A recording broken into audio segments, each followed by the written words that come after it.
Om Sai Ram. Welcome to Sai Samarpan channel. मैं हूँ आपके साथ में विन्नी और आज मैं फिर से श्रेया जी का एक्सपीरियंस लेकर आई हूँ, जो बहुत ही प्यारा एक्सपीरियंस है उनका, जो दिल्ली से हैं। तो चलिए आते हैं, उनका एक्सपीरियंस सुनते हैं। उनका एक्सपीरियंस कुछ इस तरह का है, जैसे कि मैंने पहले उनका एक्सपीरियंस शेयर किया था कि उनकी जो बेटी है वो 8 साल बाद हुई थी बाबा की कृपा से। और जिन्होंने वो नहीं सुना है एक्सपीरियंस, वो जाकर चैनल पर सुन सकते हैं। ठीक है, तो उन्हीं का एक्सपीरियंस है उनकी बेटी का, कि उनकी बेटी को अभी हाल ही में ही 3-4 दिन पहले की बात है, उसे बुखार बहुत ज़्यादा हो गया था। इतना ज़्यादा बुखार था कि वो उतर नहीं रहा था। वो बताती है कि उन्होंने 5-6 डॉक्टर चेंज कर दिए और फिर भी उस बच्ची को फ़र्क नहीं पड़ रहा था। वो 3 साल की बच्ची है और ना ही वो कुछ खा पा रही थी, ना ही कुछ पी पा रही थी। और जो छोटा सा बच्चा है 3 साल का, जो ढंग से बता नहीं सकता, कुछ कर नहीं सकता, आप सोचो कि उसके पेरेंट्स कितना परेशान हो रहे थे। वो कुछ खा नहीं पा रही थी। तो श्रेया जी का दिमाग तो बहुत ज़्यादा ख़राब हो गया था। और कहते हैं ना, उस वक्त माइंड बहुत डिस्टर्ब हो जाता है अगर बच्चे की तबीयत ख़राब हो घर में। बच्चे की क्या, अगर घर में किसी की भी तबीयत ख़राब हो ना, तो माइंड एकदम से ख़राब हो जाता है। तो ये लोग इधर से उधर धक्के खा रहे थे डॉक्टर्स के, कभी इस डॉक्टर के पास, कभी उस डॉक्टर के पास में। इन्होंने हर जगह डॉक्टर को दिखाया, दवाई दिलाई, जो इनसे हो सकता था इन्होंने सारे हाथ पैर मारे, क्योंकि आखिर पेरेंट्स है और पेरेंट्स तो अपने बच्चों के लिए जान भी हाजिर कर देते हैं। तो इन्होंने एक डॉक्टर नहीं, 6-7 डॉक्टर चेंज कर दिए कि इनका बच्चा कुछ खा ले, इसका बुखार ठीक हो जाए। वो इतना बुखार में बच्ची तपती थी, बहुत बुखार उसका होता था। और वो बीमारी जो वो थी, वो पकड़ में नहीं आ रही थी कि किस वजह से उसे बुखार हो रहा है। वो समझ में नहीं आ रहा था डॉक्टर्स को, कि कुछ भी पता नहीं चल रहा था। और ये हार गई, इतना हार गई कि बाबा के सामने बैठ कर ना रोने लग गई। जब इन्होंने बिल्कुल ही हार गई, कुछ नहीं हो रहा, कुछ समझ में नहीं आ रहा, तभी हार के एकदम से बाबा के आगे बैठी और बाबा के आगे बहुत रोने लगी कि बाबा, मेरी बच्ची छोटी सी है, 3 साल की, और आपकी ही देन है, आपके आशीर्वाद से वो बची हुई है। और इतना वो परेशान है, ना कुछ खा पा रही है, ना कुछ पी पा रही है, क्योंकि 6-7 डॉक्टर चेंज करने का मतलब है कम से कम 15-20 दिन, 1 महीना वो बच्ची बीमार रही और कुछ नहीं खा रही थी। आप सोचो कि अगर आप एक दिन कुछ ना खाओ तो आपको कितनी कमज़ोरी महसूस होगी। तो वो बच्ची इतने दिनों से कुछ नहीं खा रही थी, तो उसकी हालत क्या होगी, उसके पेरेंट्स की हालत क्या होगी। तो ये रो रही थी श्रेया जी, बाबा के आगे बैठकर ये रो रही थी।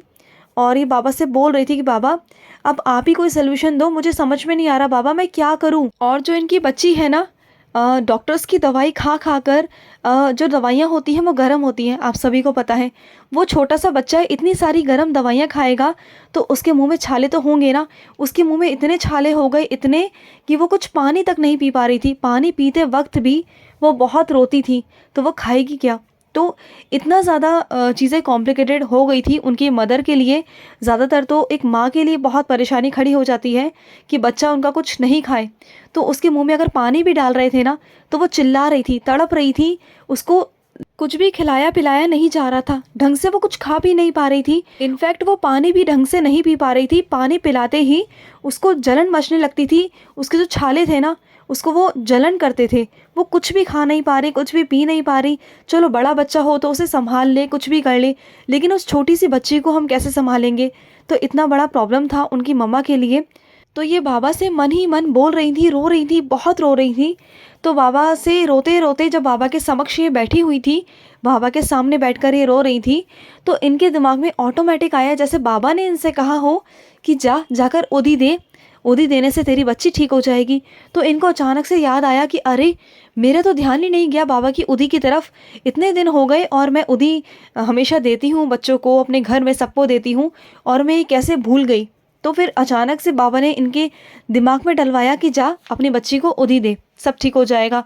तो ये उसी वक्त उठी और इन्होंने अपनी बच्ची को उदी खिलाई। उदी भी बहुत मुश्किल से जल में इन्होंने डाली, और 1 चम्मच जैसे ही इनकी बेटी के मुंह में डाला, वो रोने लग गई, चीख चीख कर रोने लगी, क्योंकि जैसे मैंने आपको बताया उसके मुंह में छाले हो गए थे और वो पानी तक नहीं पी पा रही थी। तो इन्होंने बहुत मुश्किल से चम्मच में इन्होंने उदी वाला जल जो था उसके मुंह में ज़बरदस्ती डाला। इन्होंने उदी जल को 1-2 चम्मच ज़बरदस्ती उस बच्ची को पिलाया, और वो इतना रोने, चीखने, चिल्लाने लगी कि वो संभाले में नहीं संभल रही थी। और छोटे बच्चे होते हैं ना, उनमें जान ही कितनी होती है। तो वो रोते रोते ना सो गई, क्योंकि जब बच्चा रोता है ना तो वो थक थक कर सो जाता है। तो वो सो गई, और जब वो सोकर उठी ना, तो उठने के बाद अपने आप बोलने लगी कि मम्मा मुझे भूख लग रही है, मुझे खाना दो। और बच्ची ने सब कुछ अच्छे से खाया। इन्होंने खाना खिलाया। जो बच्ची 15-20 दिन से, महीने से कुछ खा नहीं रही थी, इनफैक्ट वो पानी तक नहीं पी रही थी, उसने खाना खाया उठकर, जो इनकी मम्मा ने उनको दिया। वो खाना खाया, पानी पिया अच्छे से। और इनकी मम्मा को ऐसा महसूस हो रहा था कि लग ही नहीं रहा था कि जैसे कभी इसकी तबीयत ख़राब भी थी, या इसके मुंह में छाले भी थे, या इसको बुखार भी था। उस बच्ची का बुखार बिल्कुल उतर गया और मुंह में छाले जो थे वो बिल्कुल है ही नहीं थे, क्योंकि वो सब कुछ खाने पीने लग गई थी। इनफैक्ट उस बच्ची ने मांग कर खाया। उसने बोला मम्मा को कि मम्मा मुझे भूख लग रही है, आप मुझे कुछ खाने को दो। और इन्होंने उसे खाना दिया और उसने पूरा प्रॉपर अच्छे से खाना खाया। जो बच्ची इतने दिनों से परेशान थी, जो खा पी नहीं पा रही थी, जिसके मुंह में इतने छाले हो गए थे कि वो पानी तक नहीं पी पा रही थी, निगल नहीं पा रही थी, उसको इतनी प्रॉब्लम क्रिएट हो रही थी, उसके बावजूद जब इन्होंने उदी जल उस बच्ची को दिया, उसके बाद ही उसका बुखार भी उतर गया और उसके मुंह के छाले भी चले गए और उसने सब कुछ खाना पीना शुरू कर दिया।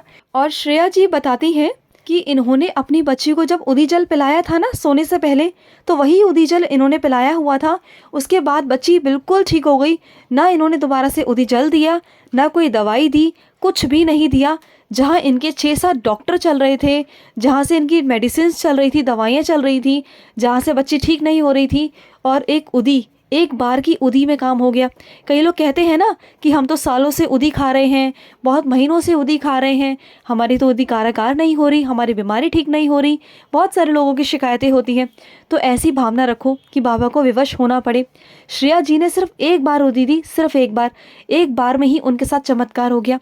तो ये क्या था? ये उनके भाव थे, ये उनकी ममता थी जो बाबा को खींच कर ले आई। तो आप भी लेकर आओ ना बाबा को खींचकर। जब हम बाबा को विवश कर देते हैं ना, तो बाबा को स्वयं आना पड़ता है, बाबा को स्वयं हमारी पुकार सुननी पड़ती है, हमारी मनोकामना पूरी करनी पड़ती है बाबा को। जब हम बाबा के आगे अपनी परेशानियां रख देते हैं ना, जब सब कुछ बाबा पर समर्पित कर देते हैं, तो बाबा को करना ही पड़ता है, करना ही पड़ता है। तो देखो ना, बाबा ने पहले इन्हें याद दिलाया कि अरे उदी दे, उदी ये भूल गई थी, और किस तरह से बाबा ने एक ही बार में चमत्कार दिखाया, सिर्फ एक बार में। वो सिर्फ श्रेया जी के भाव थे, ममता थी, जो बाबा को खींच कर ले आई। और वही चीज़ हमारे अंदर भी होनी चाहिए, वो अट्रैक्शन, वो प्यार, वो भाव, जिससे बाबा हमारे और खींचे चले आए। ठीक है। तो उदी भी मैंने हमेशा पहले भी एक वीडियो बनाई थी उदी के लिए, कि जब उदी लेनी है तो सच्चे भाव से और विश्वास से लेनी है। इन्होंने अपनी बेटी को जो उदी दी तो पूरे विश्वास से दी कि बाबा ठीक करेंगे और बाबा स्वयं आएंगे, और इनकी बच्ची ठीक हो भी गई। चमत्कार हुआ, बहुत बड़ा चमत्कार। एक माँ के लिए एक छोटी सी बच्ची, उनकी बच्ची खाना ना खाए, बीमार हो, ये एक बहुत बड़ा मिरेकल है उनके लिए, एक बहुत बड़ा चमत्कार है। तो ये छोटी बात नहीं है। तो अगर आप भी विश्वास रखें ना बाबा पर, और बाबा को सच्चे दिल से पुकारें, तो बाबा आपके लिए भी खड़े हो जाएंगे। बाबा हमेशा सबके लिए खड़े हैं। बाबा के लिए सारे बच्चे समान हैं, सब बच्चे समान हैं।